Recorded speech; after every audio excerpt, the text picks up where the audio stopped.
Indonesia merupakan negara dengan kondisi geografis yang sangat kompleks. Oleh karenanya, sering terjadi perubahan cuaca yang ekstrim. Akibat dari perubahan cuaca yang ekstrim ini adalah terjadinya bencana banjir.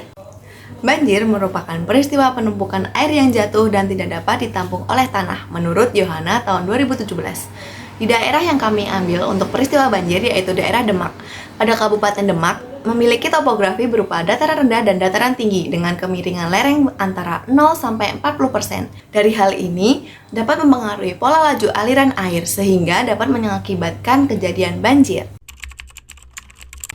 Banjir di kota Demak terjadi akibat curah hujan yang begitu tinggi, mengakibatkan 6 tanggul jebol pada tanggal 13 Maret 2024. Hal ini diperparah dengan jebolnya tanggul Sungai Wulan yang terjadi pada tanggal 17 Maret 2024.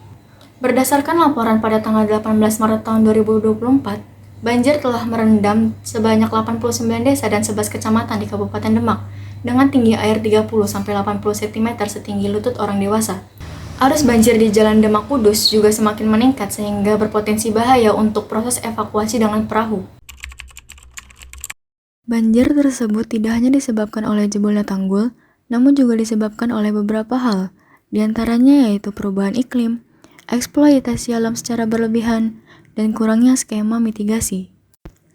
Cuaca ekstrim yang terjadi akhir-akhir ini dipengaruhi oleh fenomena atmosfer Madden-Julian Oscillation atau MJO, yang merupakan pergerakan awan dan sirkulasi atmosfer di sepanjang ekuator sehingga menyebabkan variasi cuaca besar.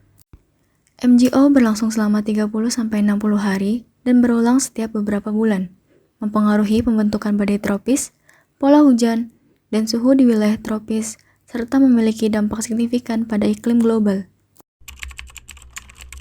Bencana banjir memiliki beberapa dampak. Yang pertama yaitu dampak ekonomi. Dengan adanya banjir, akses jalan yang biasanya digunakan untuk para pekerja menjadi tertutup, sehingga mereka tidak dapat pergi ke tempat kerja masing-masing. Kemudian, beberapa pekerja dan pemilik toko juga tidak dapat melakukan pekerjaannya dikarenakan toko atau tempat berdagangnya terendam oleh banjir. Banjir juga menyebabkan kehilangnya harta benda dan rusaknya bangunan, sehingga bencana banjir ini sangat merugikan masyarakat. Yang kedua yaitu dampak kesehatan. Anak-anak sudah ada yang sakit kayak berak-berak begitu, batuk, gatal-gatal, yang begitu kutu air. Yang ketiga yaitu dampak sosial masyarakat. Banjir dapat menyebabkan jatuhnya korban jiwa akibat terseret arus air, kedinginan karena menunggu proses evakuasi, atau karena tenggelam akibat luapan air tinggi yang tidak dapat diprediksi. Korban jiwa juga dapat meningkat apabila terdapat aliran listrik di rumah yang merambat melalui air sehingga menyebabkan korban jiwa yaitu tersetrum.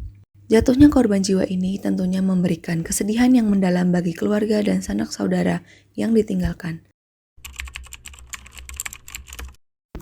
Beberapa upaya pencegahan yang telah direncanakan dari pemerintah yaitu terdapat perbaikan drainase, normalisasi sungai, serta memperbesar tampungan air di bagian hulu. Selain itu, masyarakat juga dikerahkan untuk membantu dalam hal pencegahan berupa kegiatan bersih sungai Tuntang Demak. Upaya lain yang dapat dilakukan adalah memberikan sosialisasi kepada masyarakat mengenai cara pencegahan banjir, penanganan saat terjadi banjir, dan pasca banjir. Sehingga harapannya masyarakat dapat lebih teredukasi, dapat melakukan pencegahan sedini mungkin, serta dapat lebih siap apabila terjadi bencana banjir yang tidak diharapkan.